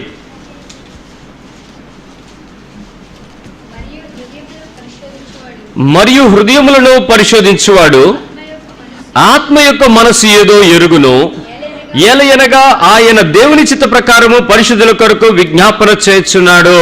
ఇప్పుడు ఏం ప్రార్థన చేస్తూ ఉంటారు వీళ్ళు? దేవుని యొక్క చిత్త ప్రకారము పరిశుద్ధాత్మ ద్వారా వారు విజ్ఞాపన చేసేవారు దేవుని యొక్క క్రీస్తుని వెంబడించడానికి ఎప్పుడు ఇష్టపడతారండి. ఈ రోజుల్లో ప్రతి మానవుడు కూడా కాలాన్ని ఎలా వృధా చేయాలో అనే విషయాల్లో ఏదైనా డిబేట్ కానీ ఎస్ఏ కాంపిటీషన్ కానీ పెడితే మనం ఫస్ట్ వస్తాం అందరం. ఎందుకండి? టైంని ఎలా సద్వినియోగం చేసుకోవాలో, సమయంని ఎలా సద్వినియోగం చేసుకోవాలో అన్న విషయం మర్చిపోయి ఎంత చక్కగా టైంని పాస్ చేయాలనే విషయాలు మనం నేర్చుకోగలుగుతున్నాం. నిన్న మా సండే స్కూల్లో క్యాంప్లో మార్నింగ్ షెడ్యూల్లో ఒక అన్నయ్య దేవుని యొక్క వాక్యాన్ని పంచుకుంటున్నాడు. అన్నయ్య షేర్ చేస్తున్నాడు, మొట్టమొదటి దేవుని యొక్క సృష్టిలో ఆదాము అవ్వలకు దేవుడు సృష్టి అంతా అనుకూలంగా తయారు చేసి 2 చెట్లు పెట్టాడు. ఏమేంటి? ఒకటి జీవవృక్ష ఫలములు కలిగినటువంటి చెట్టు, రెండవది ఏంటది? మంచి చెడ్డ తెలివితేటలు ఇచ్చేటువంటి వృక్షం. ఈ రోజుల్లో ఆదాము తోట లేదు కానీ జీవవృక్ష ఫలాలు పరలోకంలో ఉన్నాయి, కానీ మంచి చెడ్డ తెలివితేటలు ఇచ్చేటువంటి వృక్షాలట మనలోనే ఉన్నాయంట, మీ ఇంట్లో ఉన్నాయంట. అదేంటో తెలుసా? టీవీ. ఏంటది? టీవీ. అది మంచి చెడ్డ తెలివితేటలు ఇచ్చేటువంటి అది వృక్ష ఫలాలట. ఎంతమంది మంచి చూస్తారు దానిలో? న్యూస్ మధ్యలో బ్రేక్, ఈ లోపు ఛానల్ సర్ఫ్ చేస్తాం, WWF హింస, అబ్బా ఇటు బ్రేక్ కొట్టాడండి, ఈ లోపు న్యూస్ వచ్చేస్తుంది పెట్టండి, ఈ లోపు ముందుకెళ్తే సీరియల్, ఒక్క నిమిషం ఉండండి, నెక్స్ట్ ఏం జరుగుద్దో టెన్షన్, బీపీ. మంచా చెడ అన్నీ ఉన్నాయండి. శుభవార్త ఛానల్, అందరికీ చాలా సంతోషకరమైన వార్త, శుభవార్త. మీ కానుకలు పంపాల్సిన చిరునామా అదొక దోపిడీ వ్యవస్థ. ఆలోచిస్తే మంచి ఉంది, చెడ్డ ఉంది, తెలివితేటలు ఉన్నాయి, జ్ఞానం ఉంది, కానీ నీ జీవితంలో ఎటు వెళ్తున్నావో తెలుసుకోలేని పరిస్థితి. Addicted to TVs, cell phones, internet, తర్వాత గేమ్స్, ఏమని చెప్పాలో తెలియదు, కానీ సమయమును సద్వినియోగం చేసుకోలేని దుర్వినియోగం చేస్తున్నటువంటి పరిస్థితులు. కాబట్టి ఆత్మ సంగతులను ఎరిగి దైవ చిత్తానుసారముగా విజ్ఞాపన చేయగలిగేవారు దేవుని కొరకు జీవ గ్రంథంలో మీ పేర్లు రాయబడి ఉంటాయి. మీ కుటుంబంలో మీరు ఎవరైనా ప్రార్థన చేసేవారు ఉంటే మీరు ఎంత సమయం మీ కుటుంబం కొరకు ప్రార్థన చేస్తారు? ఆత్మచిత్తన సంగతుల కొరకు ఎంతమంది విజ్ఞాపన చేయడానికి ఇష్టపడతారు? స్టూడెంట్స్, నేను కొంతమందిని మాట్లాడేటప్పుడు వాళ్ళు అంటారు, అన్నయ్య మా కోసం ప్రార్థన చేయండి అన్నయ్య. నేను చిన్న ప్రార్థన చేస్తాను. వెళ్ళిపెట్టాడు, అన్నయ్య మీ ప్రార్థనలు మీరు నన్ను జ్ఞాపకం చేసుకోండి అన్నయ్య అంటారండి. ఇప్పుడే కదరా చేశాను, మళ్ళీ గుర్తుపెట్టుకోమంటావు ఏంటి అని అడిగితే, అలా కదండి మీ అనుదిన ప్రార్థనలో మీరు నన్ను జ్ఞాపకం చేసుకోండి అని. నా మైండ్ ఏమన్నా కంప్యూటరా? కనపడినోళ్ళ మీ అనుదిన ప్రార్థనలో జ్ఞాపకం చేసుకో జ్ఞాపకం చేసుకో జ్ఞాపకం చేసుకో అంటే నేను ఒక పాస్టర్ గారు అడిగా, ఎక్కడరా ఈ బాధ, నాకేం గుర్తుంటలేదు, బైబిల్ వాక్యాలు గుర్తుపెట్టుకోవడానికే సమయం సరిపోతే ఈ పేరు లిస్ట్ ఎవరు పెట్టుకోమంటారంటే ఆయన ఒక మాట అన్నాడు, ప్రతిరోజు మీరు ప్రార్థన చేసేటప్పుడు ప్రభువా ఈ దినము మాకు ప్రార్థనా సహాయం అడిగిన వాళ్ళందరినీ మీరు జ్ఞాపకం చేసుకుని ఒక మాట అని అన్నాడు. గొప్ప షార్ట్ కట్ ప్రేయర్ పెట్టావురా మొత్తానికి, థ్యాంక్స్ రా నాయన, మంచి సహాయం చేశావు. ఒక్కసారి నీ జీవితంలో అలాంటి షార్ట్ కట్ ప్రేయర్స్ ఏమైనా ఆత్మ ప్రార్థనలు అనుకుంటున్నావా? కాదు. నీ గురించి నువ్వు చేసుకునే ప్రార్థన కంటే ఇతరుల కొరకు ఏ విషయాలను దేవుడు మీకు జ్ఞాపకం ఇస్తున్నాడో, ఏ విషయాలను ఆత్మ మిమ్మల్ని ప్రేరేపిస్తుందో, ఏ విషయాలలో ఆత్మ యొక్క విజ్ఞాపన మనసును గుర్తుపట్టి నువ్వు విజ్ఞాపన చేయగలవో వాటి యందు నువ్వు సరిగా ఉండడానికి జీవ గ్రంథంలో పేరుంటుంది. రోమ 12వ అధ్యాయము 2వ వచనం చూద్దాం. రోమపత్రిక 12వ అధ్యాయం 2వ వచనం. మీరు ఈ లోక మర్యాదను మీరేం చేయొద్దు, వెంబడించొద్దు, అనుసరించక ఉత్తమమును అనుకూలమును సంపూర్ణమును అయ్యున్న దేవుని చేత మీద పరీక్షించి తెలిసినట్లు మీ మనస్సులు మారి నూతన ఒకటి వలన రూపాంతరము పొందుడి. క్రీస్తు గురించి నేను నిజంగా ఆసక్తి కలిగి ఉంటే ఈ వాక్యం కొరకు నువ్వు జీవిస్తావు, ఈ వాక్యం కొరకు నువ్వు మరణిస్తావు. బ్రతకగా ఈ వాక్యమే, చనిపోయిన ఈ వాక్యమే. ఏంటి? మొట్టమొదటిది ఈ లోక మర్యాదను అనుసరించండి. ఈ లోక మర్యాదలు ఏంటి? చాలా విషయాలు ఉన్నాయి ఈ లోకపు మర్యాదలు. క్రైస్తవ బ్రతుకులోనే లోకము క్రైస్తవ్యంలోనికి వచ్చేసిందా, లేక క్రైస్తవ్యం లోకంలోకి వెళ్ళిందో తెలియని పరిస్థితి ఈరోజు. ఏమైపోయింది ఇప్పుడు? లోకమేమో క్రైస్తవ్యంలోకి వచ్చేసింది, పద్ధతులు మార్చేశాయి, సింప్లిసిటీని రకరకాల పరిస్థితుల్లో రిచ్గా పరిచయం చేస్తున్నారు. ఇంతకు మునుపు మీరు పాటల పుస్తకం అని అంటే ఒక ఇంత పుస్తకం ఉండేదండి, పాటల పుస్తకం. దానిని ఆంధ్ర క్రైస్తవ కీర్తనలని చక్కగా పాటలు ఉండేవి. దానిలో నడిపించు నావా, ఇప్పుడు అది ఫాస్ట్ బీట్, నడిపించు. ఏమైంది ఇప్పుడు తెచ్చి? మ్యూజిక్, ఆ రాగము తాళము దేని గురించి పెట్టారు? మనిషి హృదయాన్ని రంజింప చేస్తూ ఆ పదాన్ని హృదయంలోనికి తీసుకోవడానికి కావలసిన రాగాలతో. అది ఈ రోజుల్లో బీట్ లేకపోతే ఏం నేర్చుకోలేకపోతున్నాం సార్, ఏంటి సార్ ఇది మరి స్లోగా ఉంది పాట. లోకాన్ని తీసుకొచ్చి క్రైస్తవ్యంలో మెలిచి స్టెప్పులు, కొరియోగ్రఫీలు, రకరకాల ఇమిటేషన్స్. అది ఒక్కటే కాదు, నీ బ్రతుకంతా కూడా ఇమిటేషన్స్ తయారైంది. మాదిరిని బదులు అనుకరణ. నీ పేరు జీవ గ్రంథంలో ఉండాలంటే లోక మర్యాదను వెంబడించద్దు. లోకపు యొక్క పోకడను నువ్వు పరిశీలించి say no to the world, say yes to the God. లేకపోతే నీ పేరు జీవ గ్రంథంలో ఉండదు. అక్కడ ఉంటున్నాడు, ఖచ్చితంగా చెప్తున్నాడు. చూడండి, ఇది అనుసరింపక ఉత్తమమైనది, అనుకూలమైనది. ఈ లోకంలో నీకు చాలా ఉత్తమమైనవి నీకు తెలుసు, అవన్నీ నీకుంటే చాలు అనుకుంటావు. కానీ నువ్వు పరలోకంలోకి వెళ్లకుండా ఆపడానికి ఆ ఉత్తమమైనది లోకంలో ఉన్నదైతే నీకెంత ప్రమాదమో తెలుసా? ఒక అధికారం కావచ్చు, ఒక ఆస్తి కావచ్చు, ఒక అందం కావచ్చు, ఒక విలువైన విద్య కావచ్చు, లేక ఇక్కడ ఈ భూమి మీద నువ్వేమి సంపాదించుకున్నా ఆ ఏవి క్వాలిఫికేషన్స్ నిన్ను పరలోకంలో తీసుకెళ్ళడానికి ఉపయోగపడవు. కానీ ప్రభు కొరకు అనుకూలమును ఉత్తమమునైన దేవుని చిత్తమును గ్రహించి నువ్వు కనుక చేసినట్లయితే నిశ్చయముగా నీ పేరు పరలోకంలో రాయబడి ఉంటుంది. కాబట్టి ఖచ్చితంగా లోబడడంలో ఈ 5 విషయాలను జ్ఞాపకం చేస్తున్నాం. మొదటిగా, నా చిత్తం కాదు నీ చిత్తమే జరిగించాలి. 2, నీ రాజ్యం కట్టాలి, నా రాజ్యం కాదు. 3, ఆయన పంపిన వాని చిత్తమేదో జాగ్రత్తగా గ్రహించి తుదముట్టించే వరకు, అంటే కంప్లీట్ ఎండింగ్ వరకు కూడా ఆ పనిని ముందుకు కొనసాగించడానికి ఇష్టపడాలి. 4, ఆత్మ సంగతులను ఎరిగి విజ్ఞాపన చేయడానికి ఇష్టపడాలి. 5, లోక మర్యాదను అనుసరింపక మనస్సును మార్చుకుంటూ రూపాంతరం చెందాలి. ఈ పనులు చేసేటప్పుడు నువ్వు లోబడగలవు. ఈ 5 విషయాల్లో బాగా కష్టమైంది ఏంటో తెలుసా? రోమ 12:2. ఎందుకు? ఈ లోక మర్యాదను మీరు వెంబడించొద్దు అని అంటే మనకి ఎలా ఉంటుందండి? బలహీనత వచ్చింది పిల్లోడికి, పల్స్ డౌన్ అయిపోయింది, చచ్చిపోతాడు అనుకుంటున్నాడు ఆ కుర్రోడు. అనేసుకుని ప్రార్థన కూడా మొదలెట్టేశాడు. ప్రభువా, ఒక్కసారి నువ్వు నాకు జీవితం ఇస్తే నేను నీ పని చేస్తాను ప్రభువా, నన్ను నీ సేవకుడిగా మారిపోతాను ప్రభువా, నీ సేవలోకి వచ్చేస్తాను ప్రభువా, నన్ను బతికించి ప్రభువా అని అడిగాడండి. ఆఖరి సమయంలో బాడీని హీట్ చేస్తున్నారు. ఓ పక్క ప్రేయర్ చేయమన్న వెంటనే యేసు నామములో జీవమా లోపలికి ప్రవేశించని గద్దిస్తే ఆ పిల్లల్లో హీట్ వచ్చింది, వాడు బతికేశాడు. వాడు వచ్చి సాక్ష్యం చెప్తున్నాడు. అంతా బాగానే ఉంది. డాక్టర్ చెప్పారు ఇంకేం పర్లేదు తీసుకెళ్ళిపోండి ఇంటికి అన్నాడండి. రాత్రి ఇంటికి వెళ్ళిపోయారు. తెల్లవారులు మరి కొంచెం మొత్తం ఇస్తారు కదండి, నిద్రపోయాడు. తెల్లవారు లేచి కూర్చున్నాడు. ఒళ్ళు చల్లబడిపోతుంది, అరిచేతులు చల్లబడిపోతున్నాయి, ఏంటో అయిపోతుంది. అనియా ఏంటైపోతుంది అనియా, ఇప్పుడు ఏం చేయాలనియా? మళ్ళీ ఫోను, నేను డాక్టర్ని కాదురా పాస్టర్ని, నేను ప్రార్థన చేయగలను, నువ్వు నమ్మాలి, స్వస్థత నీకు వస్తుంది. కానీ ఇప్పుడు నువ్వు మాట్లాడితే ఫోన్ చేసి అనియా చేతులు ఎందుకు చల్లబడుతున్నాయి, అరికాలు దొరద ఎందుకు పడుతున్నాయి అంటే నువ్వు చేవలు కొడుతున్నాయి చూసుకో, అంతేగాని ఏం నువ్వు ప్రతి విషయం నన్ను సతాయిస్తా. కొద్ది సమయం ఓపిక పట్టి సమాధానాలు చెప్పానండి. ఇంక ఓపిక చచ్చిపోయింది. నెక్స్ట్ ఏమంటావు? నీ ఇష్టం వచ్చే దగ్గర పో, ఆడేరు బుర్రకు 2 కరెంట్ షాకులు పెడతాడు, నీ పిచ్చంతా వదిలిపోద్ది. 4 రోజులు పడుకుంటావు, ఆ తర్వాత ఇంతలాగా నువ్వుతావు, ఆ తర్వాత ఏం జరుగుతుందో పొద్దు వెళ్ళిపో, నువ్వు నాకు ఫోన్ చేయకన్నాను. అన్నయ్య కోపం వచ్చినట్టుంది, నేను ప్రార్థన చేసుకుంటాను అనుకుని ఫోన్ ఆపి ప్రేయర్ చేయడం మొదలుపెట్టాడండి. ప్రేయర్ చేస్తున్నాడు. ఆ మరుసటి రోజు రాత్రి తను వచ్చి ఒక మాట అన్నాడు. మీకు తెలియదులేండి, పట్టణంలో ఉన్న వాళ్ళకి ఈ విషయాలు తెలియదు, పల్లెటూరులో ఉన్న వాళ్ళు తెలుస్తాయి. ఏంటంటారంటే మాంసం ముక్కలు కనపడిపోయి అంటాడు కల్లో. ఎవరెవరో వచ్చి కనపడిపోతున్నారంట, అది పేడకాలంట.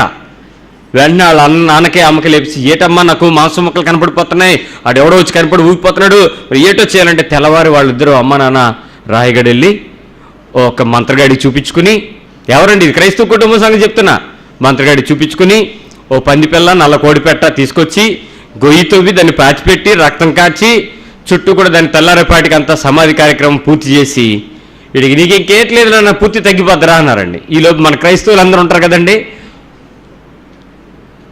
అని చూస్తున్నారండి అందరూ నోరు తెరిచి. ఎవడు నువ్వు చేస్తున్న తప్పు అని చెప్పేవాడు లేడు, నువ్వు ఎందుకు ఇలా చేస్తున్నావు, నీ విశ్వాసం లేదని ప్రశ్నించేవాడు లేడు. ప్రార్థన చేద్దాం రండి, పోరాడదాం, అపవాది యొక్క శక్తులను ఎదిరించడానికి వాక్యం చెప్తుందని మాట్లాడేవాడు కనపడలేదు. ఆ మాట్లాడుతున్నాడేమో నీకేం తెలుసురా, దేనికి దానికి ఇచ్చేయాలరా. వీళ్ళు ఏం చెప్తున్నారండి, ఈ లోకం ఉంది లోకానికి, దేవునికి వీళ్ళు ఏం వాక్యం చెప్తున్నారు తెలుసా, కైజరువే దేవునికి ఇచ్చి మనలేదా అని అడుగుతున్నాడండి ఒకడొచ్చి.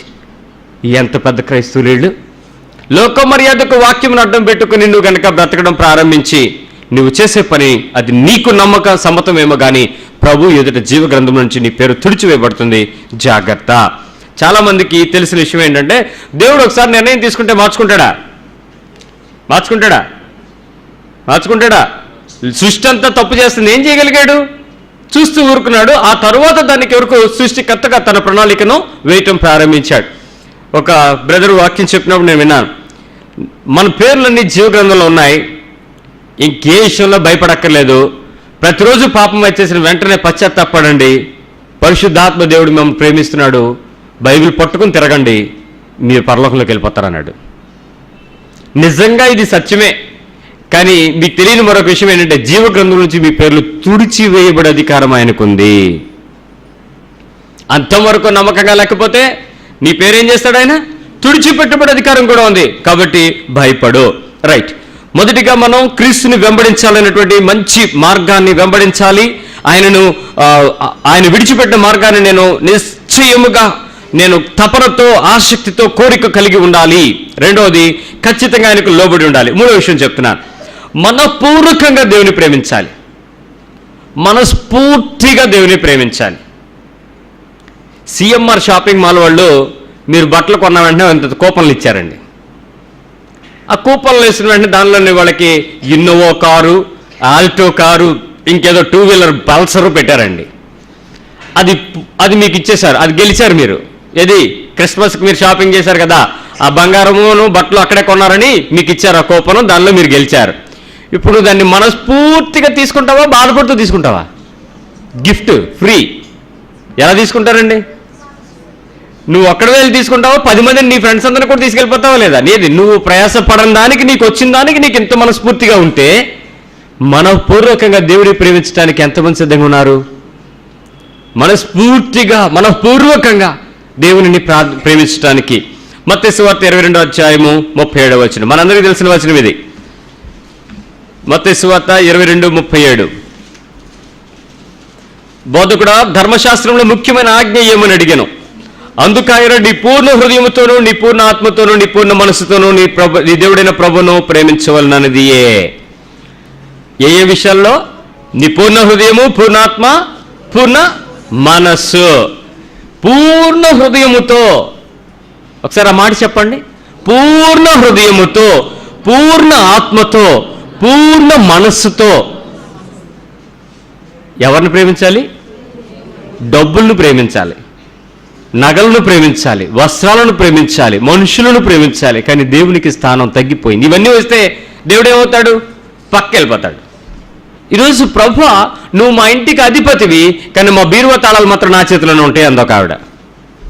నువ్వు ఇంటికి మాత్రమే సెక్యూరిటీ గార్డ్వి, but everything is under my control.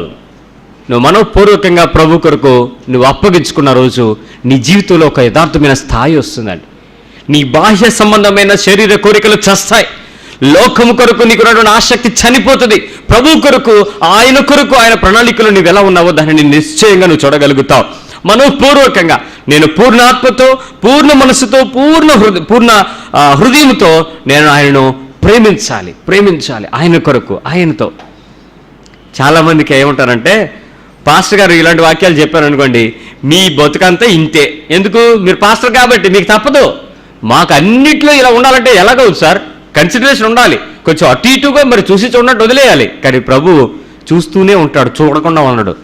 ఒకప్పుడు కాలాన్ని, ఆ అజ్ఞాన కాలాన్ని ఆయన చూసి చూడనట్టు వదిలేస్తాడు. కానీ ఇప్పుడైతే అంతటా అందరూ మారు మనసు పొందవాలని ఆయన ప్రతి ఒక్కరి యందు చూస్తా ఉన్నాడు. నువ్వు క్రిస్టియన్ బ్యాక్గ్రౌండా, లేక ఈ రోజు నువ్వు పుట్టిన అన్యుడి నుంచి వచ్చావా అన్నది ఆయనకి ఇమ్మెటీరియల్. ఒక ఆత్మ దేవుని సన్నిధిలో మనోపూర్వకమైనటువంటి హృదయంతోనూ, మనస్ఫూర్తిగా ఆత్మతో, మనస్సుతో నువ్వు ఆయన్ను ప్రేమిస్తున్నావా లేదా ఒకసారి జ్ఞాపకం చేసుకు. ఇది ముఖ్యమైనది, ప్రధానమైనది ఆజ్ఞ. అన్ని విషయాల్లో దేవుడే అంటారు, కానీ కొన్ని విషయాల్లో దేవుని యందు మనపూర్తిగా వారు ప్రేమించలేరు, వారు నమ్మలేరు. చెక్ చేసుకోండి. కొన్ని పరిస్థితులు అందరూ చెప్పేస్తారు మేము ఎప్పుడు దేవుడేనండి అంటారండి. కానీ పరిస్థితులు ఉల్టా అయినాయి అనుకోండి, అదే తారుమారు అయినాయి అనుకోండి, అప్పుడు మాత్రం దేవుని కొరకు నువ్వు ప్రేమించాల్సిన స్థాయిలో కొంత మార్పు తగ్గిపోతూ ఉంటుంది. యోహాను సువార్త 14:15. యోహాను సువార్త 14:15. మీరు నన్ను ప్రేమించిన ఎడల నా ఆజ్ఞలను గైకొంటారు. అప్పుడు ఏమవుతాడంటే, నేను తండ్రిని అడుగుతాను,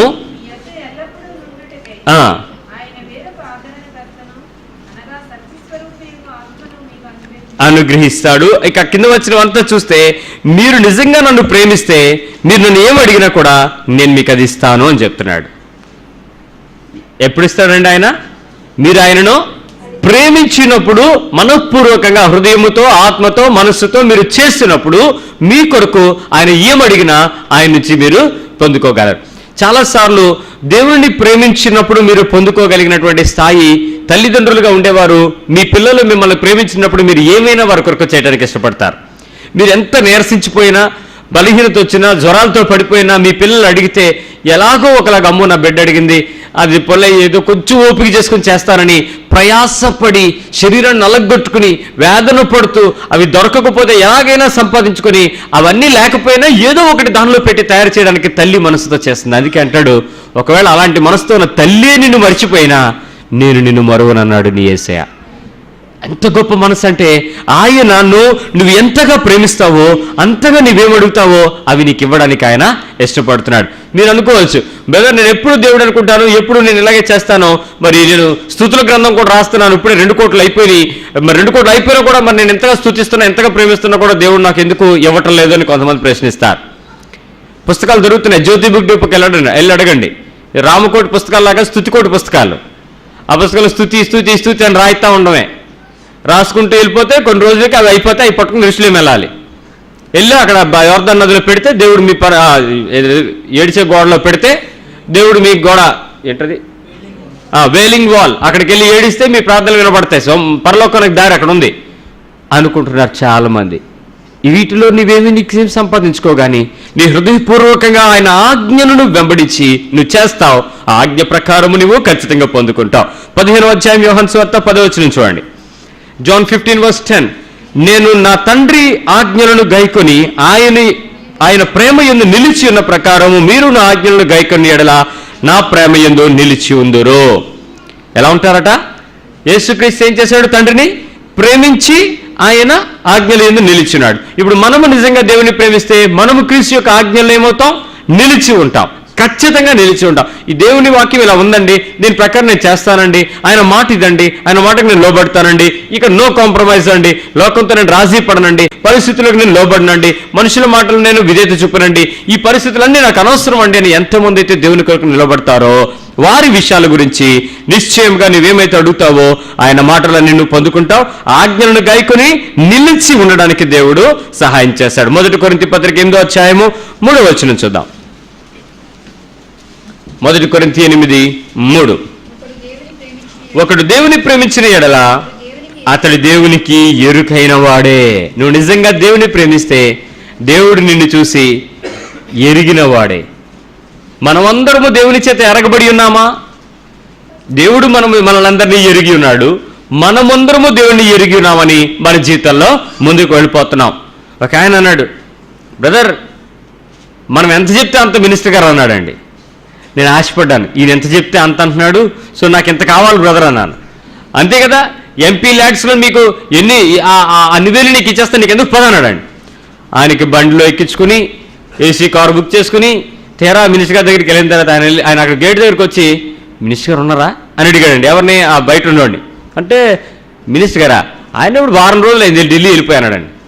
ఈ నాకేం చెప్పాడు తెలుసా? నేను ఎంత చెప్తే అంత ఆయన వచ్చేసాడు, నాతో నిన్నే మాట్లాడాడు, పదన్నాడండి. గేట్ దగ్గరికి వెళ్ళక తెలిసింది ఆయన వారం రోజుల క్రితం వెళ్ళిపోయాడట, అప్పుడే రాడట. ఈయన అంటున్నాడు, నేను నిన్న ఫోన్ చేసినప్పుడు ఇక్కడే ఉన్నానన్నారండి అన్నాడండి. ఇప్పుడు నాకు అర్థమైంది ఏంటంటే వీడు అబద్ధం చెప్పాడు. సరే, వారం రోజుల తర్వాత ఆయన వచ్చాడు, నాకు ఆ వార్త తెలిసింది. నేను ఈ బ్రదర్కి చెప్పాను, సార్ ఆయన ఎంపీ గారు వచ్చారు, పదండి వెళ్దామని. ఇద్దరిని మళ్ళీ వెళ్ళామండి. గేట్ తీశారు, లోపలికి వెళ్ళాం, కూర్చున్నాం.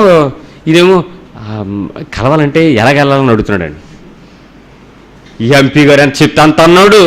స్లిప్ రాసి పేరిస్తే ఆయన స్లిప్ రాస్తే నేను మామూలుగా వెళ్ళి నిలబడుతుంటే ఆయన అంటున్నాడు, సార్ సార్ సార్ అంటున్నాడు. అక్కడికి వెళ్ళి ఈయనకి ఎవరూ తెలియదు, కానీ మనుషులు ఎదుట వారు ఇచ్చేటువంటి బిల్డప్స్. దేవుని చేత ఎరగబడితే నువ్వు స్లిప్ రాయక్కర్లేదు, నువ్వు జనంలో ఎక్కడున్నా ఆయన నిన్ను పేరు పెట్టి పిలిచి ఇదిగో నువ్వు నా సొత్తు అంటాడు. అగ్నిలో బడి వెళుతున్నా నువ్వు కాల్చకుండా నిన్ను బయట తీసుకుని వచ్చేబెడతాడు. సముద్ర జలాల వలె సమస్యలు పొంగిపోతున్నా నువ్వు నా సొత్తు అని నేను అరిచేతులు చెక్కున్నాను చూడని చెప్తాడు. ఎందుకంటే నువ్వు దేవుని చేత ఎరగబడిన వాడవై ఉండాలి. ఎప్పుడు నిలబడగలవు ఆ విషయం? ఆయన ఆజ్ఞలను గైకొన్నట్లు ఆయనను నిజంగా ప్రేమించినట్లయితే ఆయన నిన్ను ఎరిగిన వాడే. నువ్వు ఎలాంటి శ్రమలో ఉన్నావో, ఎలాంటి ఆపదలో ఉన్నావో, ఎలాంటి పరిస్థితులు కూడా నడుస్తున్నావో ఆయన నిన్ను ఎరిగిన వాడే నిన్ను విడిపించడానికి ఆయన శక్తి కలిగినాడు. 1 యోహాను పత్రిక 5వ అధ్యాయం 3వ వచనం చూద్దాం. 1 John 5:3.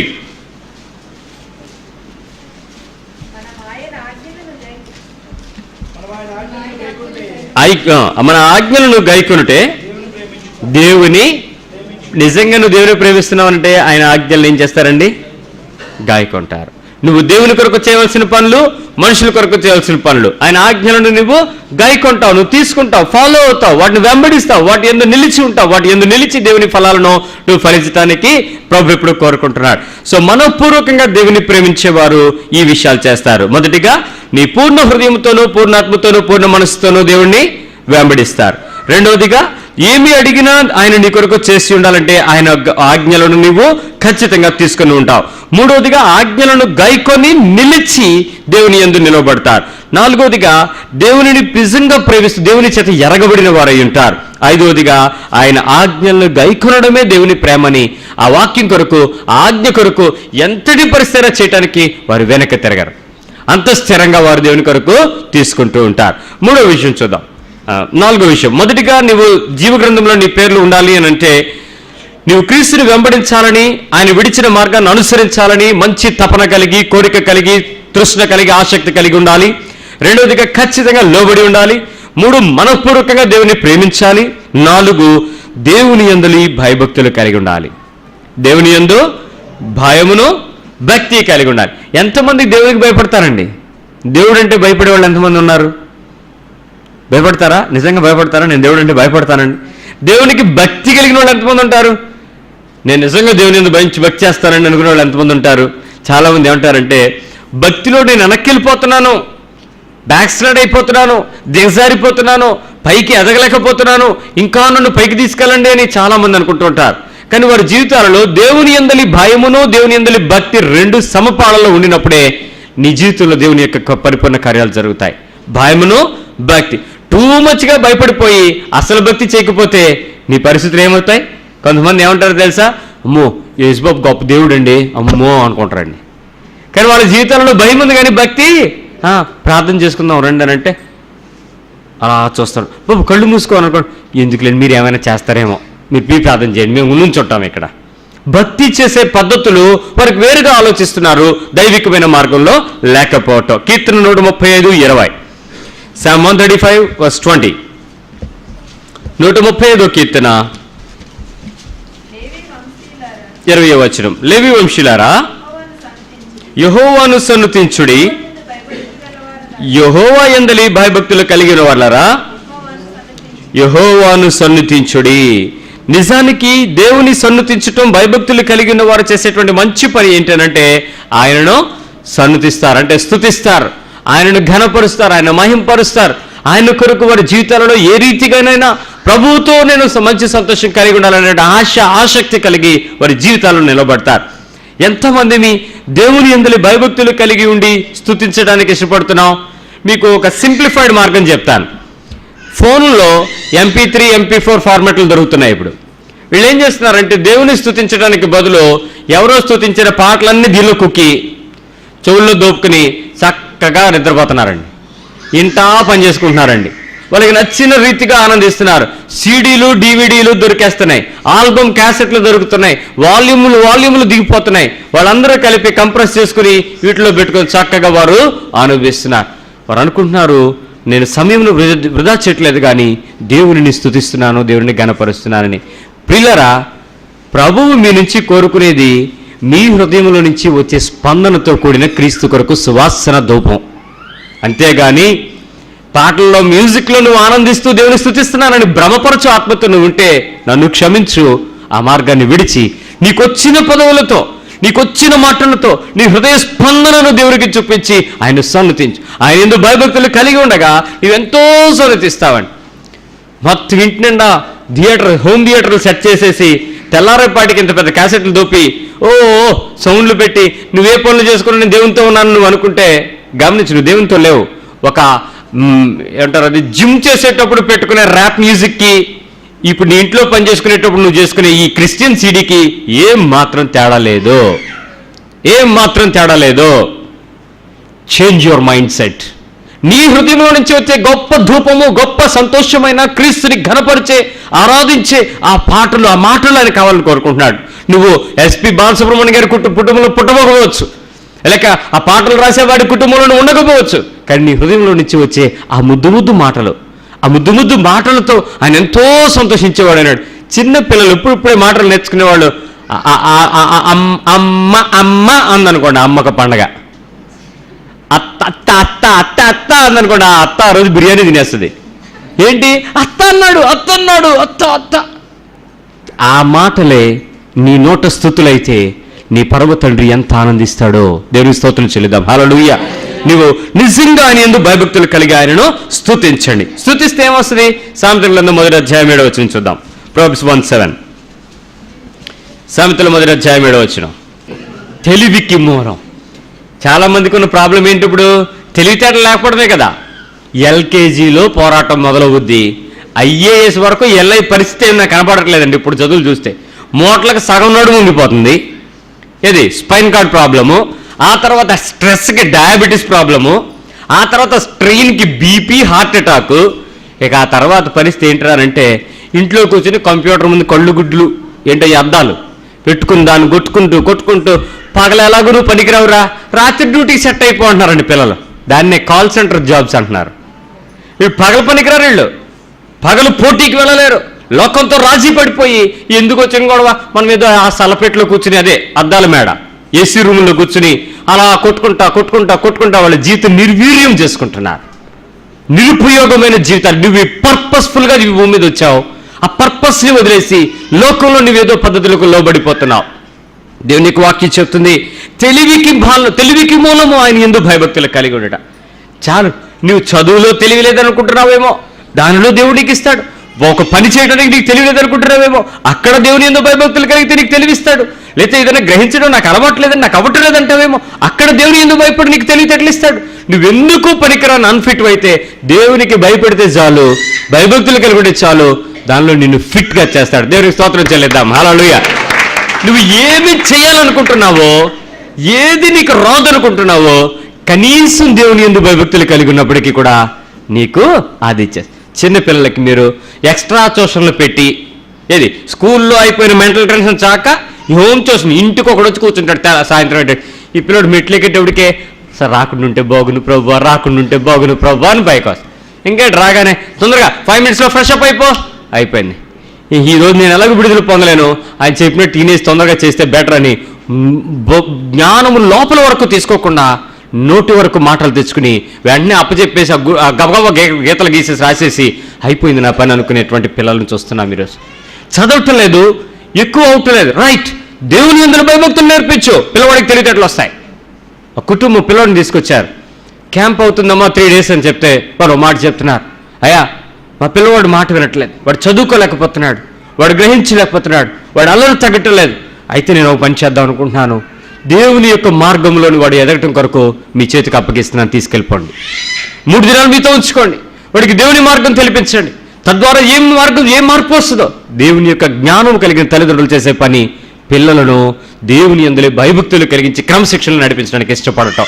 అంతేగాని మంచి ట్యూషన్ మాస్టర్ ఉంటే దొరికేలా ప్రార్థన చేయండి, మంచిగా బాగా రుద్దేసే స్కూల్ ఎక్కడ ఉంటే చెప్పండి పాస్టర్ గారు, ఏది పొద్దున్న 6 నుంచి సాయంత్రం 6 వరకు రుద్దేసే స్కూల్ కావాలంట. నువ్వు సినిమాల్లో కూర్చుంటావో లేకపోతే నువ్వు ఇంకేదైనా చేయాలనుకుంటావో నాకు అర్థం కాలేదు. పిల్లల్ని ఇచ్చాడు దేవుడు దేనికి? వారిని జాగ్రత్తగా పెంచి పెద్ద చేసి మంచి మార్గంలో తీసుకురావడానికి, నీ జీవితాన్ని వాడికి చూపించమని. నువ్వు ఒక బిజీ షెడ్యూల్ అయితే పిల్లవాడిని ఎక్కడో పడవేస్తే ఆ మాత్రం దానికి ప్రార్థనలు ఎందుకు, గర్భఫలాల కొరకు విజ్ఞాపనలు ఎందుకు? గమనించు, దేవుని యందు భయభక్తులు తెలివికి మూలం కలిగి ఉంటాయి. ప్రసంగి గ్రంథం 12:17. ఎక్లీషియాసిస్ 12:13. ప్రసంగి 12:13. అంతయు వినిన తర్వాత తెలియని ఫలితార్థం ఇదే, దేవుని యందు భయభక్తులు కలిగి ఉండి ఆయన కట్టడలను అనుసరించి నడుచుచుండవలెను, మానవ కోటికి ఇదియే విధి. ఏమైనా చెయ్యి, ఎలాగైనా బతుకో, కానీ నువ్వు అల్టిమేట్గా తీసుకోవాల్సిన డెసిషన్ ఒకటే. ఏంటిది? దేవుని యందలి భయభక్తులు కలిగి ఉండటం మాత్రమే మానవ కోటికి విధిగా దేవుడు నిర్ణయించాడు. దేవుని యందలి భయమును భక్తి కలిగి ఉండి తీరాలి. ఇది మానవులకు కావలసినటువంటి బేసిక్ ప్రిన్సిపల్. నిజమైన దేవుడు ఎవరు నువ్వు తెలుసుకున్న తర్వాత ఇప్పటికీ బాప్తిస్మము పొందుకోవడానికి నిరాకరిస్తూ ఏదో మొక్కుందని, ఏదో ఆలోచన ఉందని, ఏదో ఆచారం ఉందని చెప్పి నువ్వు ఇంకా నిర్లక్ష్యం చేస్తే మానవ కోటికి ఉండేటువంటి విధి ఒకటే, దేవుని యందలి భయభక్తులు కలిగి ఆయన ఆజ్ఞకును లోబడడం మాత్రమే. అప్పుడు నీ జీవితంలో జరగాల్సిన కార్యాలన్నీ యథాప్రకారం జరుగుతాయని దేవుని యొక్క వాక్యం మనకి సెలవిస్తుంది. నువ్వు ఇదంతా జరిగిన తర్వాతనంటే ఎవరైనా తెలుగు బైబిల్ చదువుకోగలిగితే, తెలుగు బైబిల్లో ప్రసంగి గ్రంథం అంత చక్కటి ట్రాన్స్లేషన్ ఇంకే బైబిల్లో లేదటండి. ఈవెన్ ఇంగ్లీష్లో వర్బ్ కంటే కూడా తెలుగులో వర్బ్స్, ఆ పదాలు చాలా చక్కగా రాయబడి ఉన్నాయని పండితులు చెప్తున్నారు. ప్రసంగి గ్రంథాన్ని చదివి మారు మనస్సు పొందిన అనేకులను, ఈ యేసు క్రీస్తుని నమ్ముకున్న అనేకులు ఉన్నారట ఒక్క ప్రసంగి చదవటం ద్వారా. మరి మనం ప్రసంగి చదివితే మనకు ఒకటి అనిపిస్తుందండి, ఇంకేముందిలే అంతా వేస్టే కదా అని మనకు అనిపిస్తుంది. వాళ్ళకేమనిపిస్తుంది అంటే లోకాన్ని ఆశ్రయించి లోకాన్ని నమ్మిన బ్రతుకులు మార్చుకోవడానికి ఈ దేవుని యొక్క జీవంలో ఉన్నటువంటి ఈ మాటలు ఉపయోగపడతాయి. ప్రశ్నించి చూసుకో, నీ బ్రతుకులు దేనికి నువ్వు ప్రయాసపడుతున్నావు ఒకసారి చెక్ చేసుకో. అది గాలికి పడిన ప్రయాసే. ఏది దాచుకుందామంటావు అది ఎగిరిపోతుంది, చూసుకో. అది ధనం గురించి ప్రయాస. ఖచ్చితంగా వాక్యం మనకి అటు రీతిగా హెచ్చరిస్తుంది. హెబ్రీ పత్రిక 4:1 ఒకసారి చూద్దాం. హెబ్రీ పత్రిక 4:1 ఆయన విశ్రాంతిలో ప్రవేశించకుండా మనం ఎక్కడైనా తప్పిపోతామేమో. ఒకసారి చదవండి. ఆయన యొక్క విశ్రాంతిలో ప్రవేశించుదుము అనేటువంటి వాగ్దానము ఇంకా నిలిచి ఉండగా మీలో ఎవడైనానో ఒకవేళ ఆ వాగ్దానమును పొందకుండా తప్పిపోతారేమో. అంటే విశ్రాంతిలో మీరందరూ వెళ్ళాలని దేవుడు ఆశపడుతున్నాడు. ఆయన విశ్రాంతిలోనికి మీరు నిలబడడానికి ఇష్టపడక మీలో ఎక్కడైనా ఎవరైనా తప్పిపోతారేమో ఒకసారి జ్ఞాపకం చేసుకోండి. మీరు దేవుని విశ్రాంతి నుంచి తప్పిపోయే వాళ్ళు అవిశ్రాంతంగా ఆలోచిస్తారు, అవిశ్రాంతంగా ప్రార్థన చేస్తున్నామనే మానసిక అనుభూతిలో ఉంటారు, అవిశ్రాంతంగా లోకంలో వాటిని సంపాదించుకోవడానికి ప్రయాసపడుతూ ఉంటారు. నిజంగా దేవుని విశ్రాంతిలోనికి వస్తే ఆ గొప్ప సమాధానం మీ జీవితంలో ఉంటుంది ప్రియులారా, గొప్ప సమాధానం ఉంటుంది. మీకు ఒక చిన్న ఉదాహరణ చెప్పి నేను ముగిస్తాను. చాలామంది గాడ్లీ పీస్ అనేది ఎందుకు పొందలేకపోతున్నారో తెలియటం లేదు, కానీ అది ఎలా అనుభవించాలో మనం తెలుసుకొని ప్రయత్నించేద్దాం. నీ ముందు ఒక గొప్ప పని ఉంది, దానికి కావలసిన సొమ్ము సుమారు 2 లక్షల రూపాయలు. ఎంత? 2 లక్షల రూపాయలు. ఈ రాత్రి నిద్ర పడద్దా? పడద్దా? నిద్రపోగలిగినోడు గ్రేటే, అది కదా మనకు తెలిసింది. క్రీస్తులో నిలిచిన వాడు మాత్రం నిద్రపోతాడండి. క్రీస్తులో విశ్రాంతి కలిగిన వాడు నిద్రపోతాడు, ప్రశాంతంగా తెల్లవారి కొరకు ఎదురు చూస్తాడు. ఎందుకంటే ఆయన నూతన సృష్టి మరుసటి రోజు తయారవుతుంది, ఆ రాత్రి నీకు ఉండదు. అంత ప్రశాంతంగా క్రీస్తులో నిలబడగలుగుతారు. చిల్డ్రన్ క్యాంప్కి వచ్చారు పిల్లలు. ఆ ప్రదేశంలో ఒక విషయం జరిగింది. ఏం జరుగుతుందో తెలియదు, ఏముందో తెలియదు, ఏం లేదు, వీళ్ళకి ఎవరికీ తెలియదు. ఓ కిచెన్ సంబంధించి చూసిన వాళ్ళు అంటున్నారు, బ్రదర్ ఇది కావాలి, ఇది రేపు ఇవ్వాలి, ఇది కావాలి, ఇది రేపు తేవాలి అంటున్నారు. నేను చెప్తున్నాను రేపు వస్తుంది అంటున్నాను. రేపు కావాలి కదా, అది రేపు ఉదయం వచ్చేస్తుంది, కంగారు పడకండి. ఆ గడి వచ్చేసింది, వాళ్ళు చెప్తున్నారు ఏంటంటే బ్రదర్ ఇంకా తేలేదా, ఇంకెవరా, ఇంకెప్పుడు అవుద్ది, ఇలా అయితే లేట్ అయిపోద్ది, మేము చేయలేము అని. సరే కంగారు పడకండి, జరుగుద్ది. మీరు అలా కవర్ పడితే ఎలా, మనం చేస్తున్న పని దేవుని పని కాబట్టి దేవుడు దాన్ని అన్యాయస్తుడు కాదు. మీరు ఎందుకు ఆలోచిస్తారు, కంగారు పడకండి. సరే విశ్వాసంతో ధైర్యంగా దాన్ని పట్టుకుని ముందుకు వెళ్ళాం. ఆ క్షణం వరకు కలవరం లేదు, భయం లేదు, ఆందోళన లేదు, ఏం జరుగుద్దు అనేటువంటి టెన్షన్ లేదు, అస్సలు దేని గురించి బెంగలేదండి. ఆ సమయానికి షాప్కి వెళ్ళాను, ఒక చేతిలో బిల్లు, ఒక చేతిలో డబ్బులు వచ్చి పడిపోతూ ఉండేవి. ఈ రెండు అక్కడ ఇచ్చేయటం, జాగ్రత్తగా వచ్చేయటం, మనకు కావాల్సినవన్నీ చేతికి వచ్చేస్తుండే. ఒక్క నిమిషం కూడా కలవరపడడానికి కానీ, భయపడడానికి కానీ, బెంగపడడానికి కానీ, దిగులు పడడానికి కానీ, నిరుత్సాహపడడానికి కానీ, ఆసక్తితో ఎదురు చూడటానికి కానీ అవకాశం ఇవ్వలేదు ప్రభు. ఎందుకు? నువ్వు ఎవరిలో విశ్రాంతి కలిగి ఉన్నావు? దేవుడు. విశ్రాంతిలో నువ్వు ప్రవేశించాలని వాగ్దానం ఉంటే మీరు తప్పిపోతున్నారు. నిద్రలు లేని రాత్రులు గడుపుతున్నారు, భయపడుతున్నారు, వేదన పడుతున్నారు, కంగారు పడుతున్నారు. తెల్లవారు ఏం జరుగుద్దో అని రాత్రులు మీరు మేలుకొని ఏమీ చేయలేమని తెలిసినా ఆ పనులు చేస్తున్నారు, చింతిస్తున్నారు. దేవుని వాక్యం చెప్తుంది, ఆయన విశ్రాంతిలో మీరు ప్రవేశించగలగటానికి దేవుని యొక్క వాగ్దానమును పట్టుకోండి. వాగ్దానం నిలిచి ఉంది, తప్పిపోతే ప్రభు ఏం చేయగలడు? కాబట్టి దేవునిలో జీవగ్రంథంలో నువ్వు ఉండడానికి, వాగ్దానంలో తప్పిపోకుండా నువ్వు నిలబడడానికి ప్రతి పనిని చేద్దాం. హెబ్రీ 12:28 వచ్చిన ఒకసారి చూడండి.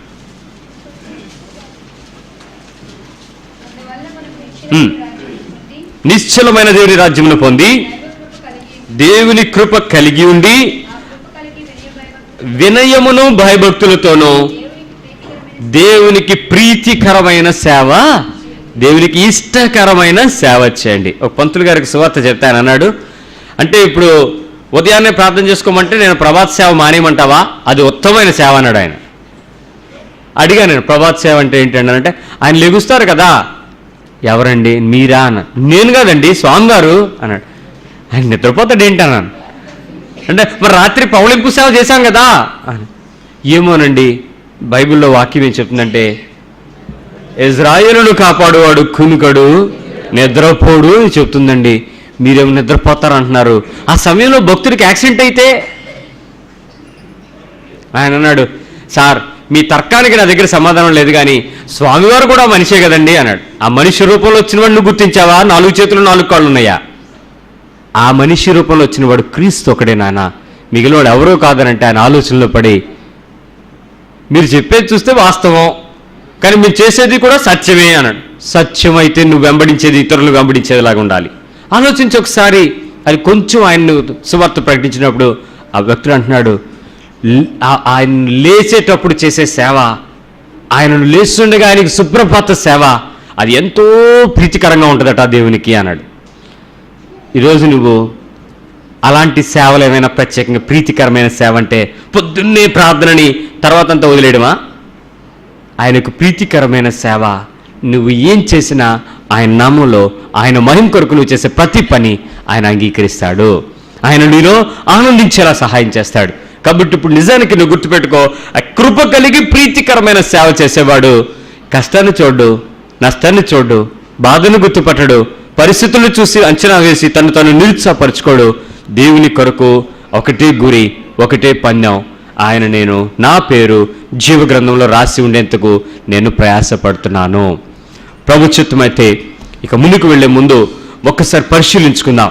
ఇది దాటి నీవు ఇంకా దేవుని యొక్క వాగ్దానంలో నిలిచి ఏ రీతిగా దేవ గ్రంథంలో నీ పేరు ఉండడానికి ప్రయాసపడతావో నీ భక్తిని నువ్వు సవాలు చేసుకొని పురుగొల్పుకొని, లేదు ఇక ఇలా బ్రతికేసుకుంటూ వెళ్ళిపోయి నేను నా పిల్లలకి ఆస్తిని ఇచ్చుకుని వెళ్ళిపోతాను, తోటలు ఇచ్చి వెళ్ళిపోతాను, లేకపోతే బంగారం ఇచ్చి వెళ్ళిపోతాను అని అనుకుంటే ఇవన్నీ కాదు. నా పిల్లలను సైతం నేను జీవ గ్రంథంలో పేరు ఉంచి అక్కడ నేను వారు ఉండేలాగున నా భక్తి జీవితాన్ని క్రమానికి నేను దిద్దుకుంటాను నువ్వు అనుకుంటే నీ బ్రతుకులో ఒక ఉత్తమమైన మంచి మార్గాన్ని నువ్వు ఎంచుకున్న వారవే. ప్రార్థన చేద్దాం. ప్రభుని అడుగుదాం, ఎక్కడెక్కడ నువ్వు దేవుని పక్షంగా కొన్ని కార్యాలు చేయలేకపోతున్నావు. ఇప్పుడు వరకు మనం మాట్లాడుకున్నవన్నీ కూడా దేవుని పక్షంగా నువ్వు చేయవలసినటువంటి పనులు, ఆయనకు ప్రీతికరమైన పరిచర్య, ఆయన నీతో మాట్లాడుతున్నటువంటి అనుభవాలకు తగినట్లు నీ విశ్వాసపు స్థాయి. జీవ గ్రంథంలో ఆ సహకారుల పేర్లున్నాయి. నీవెలా ఉన్నావు? నీ ఆలోచన ఎలా ఉంది? ఈ లోకంలో పలానా దగ్గర నా పేరు లేదంటే రికమెండేషన్ చేయించుకోవచ్చు, అవసరమైతే యాడింగ్ చేసుకోవచ్చు, అవసరమైతే ఆ ప్రదేశాల్లో ఎందుకు లేదు అని సమాచార హక్కు ఆ చట్టం ద్వారా నువ్వు దానికి కారణాలు అడిగి తెలుసుకోవచ్చు. కానీ జీవ గ్రంథంలో నీ చట్టాలు నీ హక్కులు పనికిరావు. నీ క్రియల గ్రంథంలో నీవన్నీ రాసుంటాయి, కానీ జీవ గ్రంథంలో మాత్రం నువ్వు ప్రయాసపడితే తప్ప మార్గం లేదు. నీవు దేవుని పక్షంగా నీ వైఖరి ఎలా ఉంది పరీక్షించుకో. అవసరానికి దేవుడు, అవసరం తీరిన తర్వాత పరిస్థితులు వేరైపోయిన తర్వాత నువ్వు ఎలా బ్రతుకుతున్నావు? నీ హృదయంలో నుంచి దేవుని పక్షమైన నీ వైఖరి ఏంటి ప్రశ్నించుకో. క్రీస్తుని వెంబడించాలని, ఆయన విడిచిన మార్గాన్ని అనుసరించాలని నిజమైన తపన నీకుందా? డబ్బు సంపాదించుకోవడానికి క్రీస్తుని అడ్డం పెట్టుకునే బ్రతుకైతే క్షమాపణ అడుగు. లోకంలో నీకు కావలసిన సర్వసుఖాలు అనుభవించడానికి క్రీస్తుని అడ్డం పెట్టుకుంటే నీవు చేసే పని మరొకడు చేసిన పనికి తేడా లేదని గుర్తించు. క్రీస్తుని వెంబడించి ఆయన మార్గాన్ని నువ్వు ఎలాంటి తపనతో, ఎలాంటి పరిస్థితుల్లో దేవుని చిత్తాన్ని చేయడానికి ఇష్టపడుతున్నావు? నీ రాజ్యం కడుతున్నావా? దేవుని రాజ్యం కడుతున్నావా? దేవుని రాజ్యానికి ప్రయాసపడుతున్నావా? నీ వ్యక్తిగతమైన రాజ్యాన్ని కట్టుకుంటూ నీ బ్రతుకుని సమర్పించుకుంటున్నావా? ఆయన పంపినవాని చిత్తమా, నీలో ఉన్న స్వచిత్తమా? ఓ స్వచిత్తానుసారమైన మనస్సు మరణము, ఓ ద్విమనస్సు హేయము. ఒక్కసారి నీవెలాంటి పరిస్థితుల్లో నీ మనస్సు కలిగి నావు పరీక్షించుకో. దేవుని సంగతులను ఎరిగిన ఆత్మపక్షమైన విజ్ఞాపనను నువ్వు చేయగలుగుతున్నావా? లేక నీ కోరికల గురించినటువంటి ప్రార్థనలు ఎక్కువైపోయినాయా? ఉపవాసాలతో ఎందుకు ప్రార్థన చేస్తున్నావని అడిగితే సమాధానం అయితే తెలియదు, కానీ ప్రార్థన చేస్తున్న అంశాలన్నీ ఒకటే, ప్రభువా నన్ను దీవించు, నన్ను ఆశీర్వదించు, నాకు అది ఇచ్చేయి. అవన్నీ పొందుకుని నువ్వు నష్టపోతావని గుర్తెరిగి ప్రభు నీకు ఇవ్వకుండా ఆపుతున్నాడేమో ప్రశ్నించుకో. దేవుని చిత్తం కొరకు లోబడగలిగి లోక మర్యాదను వెంబడించకుండా ఉండగలుగుతున్నావా? లేక లోక మర్యాద లోకమును, మనుషుల దగ్గరేమో లోకంలో ఉన్నాడేలాగా, సంఘంలోకి వచ్చి దేవునికి ఇష్టమైన వాళ్ళలాగా నువ్వు నటిస్తే నటన జీవితానికి స్వస్తి పలికి ప్రభుని అడగడం మొదలుపెట్టు. అయ్యా, నీ గ్రంథంలో వేషధారుల పేర్లుండవు, యథార్థవంతుల పేర్లుంటాయి. మనఃపూర్వకంగా ప్రేమించగలుగుతున్నావా? పూర్ణ మనస్సుతో, పూర్ణ హృదయంతో, పూర్ణ ఆత్మతో? లేక నీకు నచ్చిన వారికి నువ్వు వెంబడించేటువంటి స్థాయి ప్రభువుకి స్థానం లేదా? ఈ లోకంలో మనుషులలో నువ్వు ఆనందిస్తున్న స్థాయి క్రీస్తు కొరకు నువ్వు ఆనందించాల్సిన స్థాయిలో లేదా? ఆయన ఆజ్ఞలను గైకొని నిలుస్తున్నావా? లేక నీకంటూ కొన్ని సిస్టమాటిక్ పద్ధతులు, కొన్ని కమాండ్స్ పెట్టుకున్నావా? నీవు మార్గాలను గీసుకుంటే అక్కడ నువ్వు నష్టపోతావు. దేవుని మార్గంలో నువ్వు నిలిచి ఫలిస్తావు. ఒక్కసారి ఎక్కడైనా నీవు నిజానికి దేవుని ప్రేమించిన ఆజ్ఞను గైకుంటే ఆయనకు నువ్వు ఎరుకైన వాడివే. నీవు ఈరోజు ఆయన నిన్ను చూడగలిగి, ఆయన నిన్ను ఎందు సంతోషించి, ఈయన నా ప్రియకుమారుడు, ఈమె నా ప్రియకుమార్తె, ఈమె అందరిని ఆనందిస్తున్నాడు, ఈయన అందరిని సంతోషిస్తున్నాడని చెప్పగలడా? ఎరుకైన వాడిని ఆకాశమును తొంగి చూసి నీతో మాట్లాడగలిగిన వాడు ఆయన. నిజముగా దేవుని ఆజ్ఞలను నిబంధనలు గైకుంటూ దేవుని ప్రేమను రుజువు చేయగలుగుతున్నావా? భయభక్తులు కలిగినటువంటి సన్నుతి నీలో ఉందా? తెలివికి మూలము దేవుని యందు భయభక్తులు కలిగి ఉండుట, విశ్రాంతిలో జీవించుటకు దేవుని యందు భయభక్తులు కలిగి ఉండుట, ప్రీతికరమైన సేవ చేస్తూ దేవుని యందు భయభక్తులు కలిగి ఉండుట మనం కలిగి ఉన్నామా? పరలోకపు తండ్రి, నీ నామానికి స్తోత్రాలు అర్పిస్తున్నాం. నీ బిడ్డలు ప్రార్థిస్తున్న అంశాలను జ్ఞాపకం చేసుకోండి. మొదటిగా మేము నీతో డీల్ చేయబడుతున్న విషయాలను బట్టి మాట్లాడుకుంటున్నాం. ఇక మీదట మేము నీతో ఏ రీతిగా సేవ చేయాలని ఆశపడుతున్నావో, మేము ఈ భూమి మీద ఎంత సంతోషంగా నీళ్ళు నిలిచి ఉండాలని ఆశపడుతున్నావో అటు రీతిగా మమ్మల్ని స్థిరపరిచి నడిపించండి. కొన్ని విషయాలను మేము పాత విషయాలే కానీ మరోసారి జ్ఞాపకం చేసుకున్నాం. తప్పిపోకుండా ఉండాలని నీ ప్రేమను బట్టి స్తోత్రాలు. మమ్మల్ని హెచ్చరించి బలపరిచినందుకు కృతజ్ఞతలు. ఇక మీదట మేము ఏ విషయంలో కూడా నీ ఎదుట తప్పిపోక యథార్థవంతులమే నీ ఎదుట స్థిరపరచబట్టకు సహాయం ఇచ్చేయమని, నీ జీవ గ్రంథంలో మా పేర్లుండేలాగున ప్రతి ఒక్కరూ చూసుకుంటూ సిద్ధపరచమని మహిమ ఘనత ప్రభావం నీకు ఆరోపిస్తూ యేసుక్రీస్తు పరిశుద్ధ నామములో ప్రార్థించి వేడుకుంటున్నాము తండ్రి, ఆమేన్. పరలోకపు తండ్రి అయిన దేవుని యొక్క ప్రేమ, కుమారుడైన యేసుక్రీస్తు వారి కృప, పరిశుద్ధాత్మని యొక్క అన్యోన్య సహవాసము నీ ముందు తరలి వంచిన నీ జనమంతటికి సదాకాలము తోడయుండి ఈ భూమి మీద వారి దినములలో దేవుని నీతిని నెరవేర్చి నీ దగ్గర ఒక జీవ గ్రంథంలో వారి పేర్లను స్థిరపరచు పర్యంతము కాపు చేసి భద్రపరిచి నడిపించును గాక. ఆమేన్. వందనాలు చెల్లిస్తున్నాను.